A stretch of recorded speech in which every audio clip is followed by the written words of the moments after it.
यह सम्मान था। 3 तो मेरे वंश का है, शब्द बोल नहीं सकता है, संविधान के बारे में 2 अक्षर जानता नहीं है और संविधान की बात करता है। हमारा वश चाहिए, हमको संविधान में नाम चाहिए, उससे कम नहीं। जमनालाल बजाज किए थे कि नहीं किए थे? संविधान लिखा जा रहा था तो डीपी खतान इसी बिहार का 531 वकील को रखने वाला, एक वकील को 1911 में।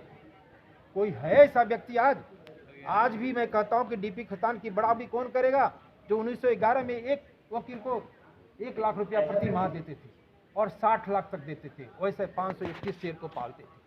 उनको साथ में जो मसौदा ड्राफ्ट कमेटी में था, एक मेंबर वो भी थे, जिसमें भीमराव अम्बेडकर अध्यक्ष थे, लेकिन उसकी चर्चा इतिहास में नहीं होती, इतिहास नहीं करता, क्योंकि वो व्यापारी था। जब यहाँ व्यापारी था इसलिए भारत रत्न उसको देने योग्य नहीं समझा। भारत रत्न छोड़ दीजिए, गया की सड़कों की एक गली का नाम डीपी खतान ने रखा। ये सिर्फ, और दूसरी चीज मैं बताता हूँ, ध्यान से सुन लीजिए मेरी बातें, मैं भाषण नहीं देता हूँ, मैं डाटा के साथ बोलता हूँ। 14,000 बार जिस वेद ने, चारों वेदों ने व्यापारियों का नाम लिया है, वी सौ में हलन, उसको कहते हैं वी जब होता है उसका अर्थ होता है वैश्य, उसका अर्थ होता है प्रजा और वैश्य पर्यायवाची है एक दूसरे का, और उसका एक और अर्थ होता है विष्णु। उस विष्णु की चर्चा, उस प्रजा की चर्चा, उस वैश्य की चर्चा 14,000 बार चारों वेदों में कहा गया, गिनती कर लेवे। और हम सब सर नवा झुकाते हैं, संविधान के सामने में सर झुकाते हैं, जान भी दे सकते हैं उसकी रक्षा के लिए, किंतु उस संविधान के हृदय में हमारा स्थान नहीं है, हमारा नाम नहीं है। 1,47,384 शब्द में एक जगह कोई बहस निकाल कर दिखा देवे।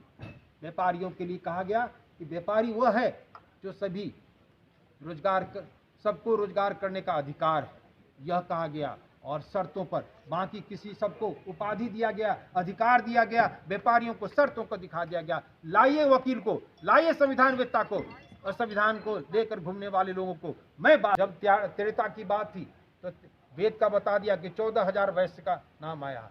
त्रेता में हम कहाँ थे? अयोध्या का कांड में, वहां पर भगवान श्री राम कहते हैं कि अगर वैश्य सुखी है, भरत को कहते हैं, तो संसार सुखी, अन्यथा तुम सुखी रह ही नहीं सकते। राजा और प्रजा, अगर प्रजा का मतलब होता है वैश्य सुखी रह सकता है, हमारा स्थान वहां था। से आगे बढ़ते हैं, मुगल काल आते हैं। मुगल काल में भी वहां पर राजा टोडरमल, 9 रत्न, साधारण बात नहीं थी। अकबर का 9 रत्न होना, उसमें एक रत्न होना राजा टोडरमल था, जो पूरी व्यवस्था अकबर की चलती थी। सेना को वह चलना, लड़ाई लड़ना है कि नहीं लड़ना, राजा टोडरमल ने। उसके बाद आ जाइए, जब अंग्रेज का शासन आया तो 1700 रियासतें वैश्य परिवार का था, कारवारियों का था। 3 राज परिवार का मैं नेतृत्व करता हूं, प्रमाण मैं ही 1700 में। उसके बाद चले आइए, अंग्रेज का काल था, उसके पहले भी एक मैं भूल गया, धनानंद का था, जिसको कि चाणक्य ने मारा, चंद्रगुप्त ने साफ किया। उस जगह भी नगर सेठ हुआ करता था है ना। अंग्रेज के काल तक में भी हमको सम्मान मिला। प्रश्न उठाऊंगा, फांसी चढ़ाओ या जो करना है कर लो। हमारा पतन, हमारा अधिकार सब कुछ छीन लिया गया। किसने छीना? किसने लिखा? हमारे आरोप सीधा भीमराव अम्बेडकर साहब पर। भीमराव अम्बेडकर अकेले नहीं थे, आपको मालूम नहीं है। लेकिन बाबा साहब भीमराव अम्बेडकर को ही संविधान निर्माता कहा जा रहा है। आप निर्माता नहीं, मेरी बात ध्यान सुनिए, पहले संविधान पढ़िए। 365 संविधान सभा में सदस्य हुआ करते थे, उसमें ड्राफ्ट कमेटी का मेंबर 7 हुआ करता था, उसमें भीमराव अम्बेडकर भी थे, जो मैं उत्तर प्रदेश बंगाल से चुन के आए थे। नहीं लिखा गया तो उसके बाद 127 संशोधन हुआ ना। मैं 2 समर्थने की जगह पर मैं नव निर्माण की बात करूंगा। आप हमारे मुंह से क्या कहलवाना चाहते हैं? डॉक्टर भीमराव अम्बेडकर दुनिया का पृथ्वी पर एक ऐसा व्यक्ति है जिसने अपने जाति के लिए जो संकल्प किया वो पूरा कर दिया। 131 SC ST का सीट आरक्षित कर दिया लोकसभा में, आपको मालूम है? वो उन्होंने बिल्कुल जायज किया।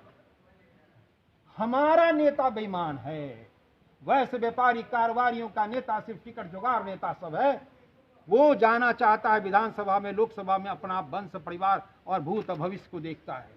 हमारी लड़ाई अपनों से है और हमेशा लड़ाई अपनों से रही। जब राम का काल था तो विभीषण राम है, सभा से जिसको जिसको निकाला गया, जिसका जिसका अपमान हुआ और सभा चुप रहा। एक अंतिम बातें मैं बता रहा हूँ, सभा चुप रहता है तो क्या हंस उड़ता है। विभीषण को जब लात मार कर उतारा गया, सभा चुप था, तो रहा न कोई रोवन हारा।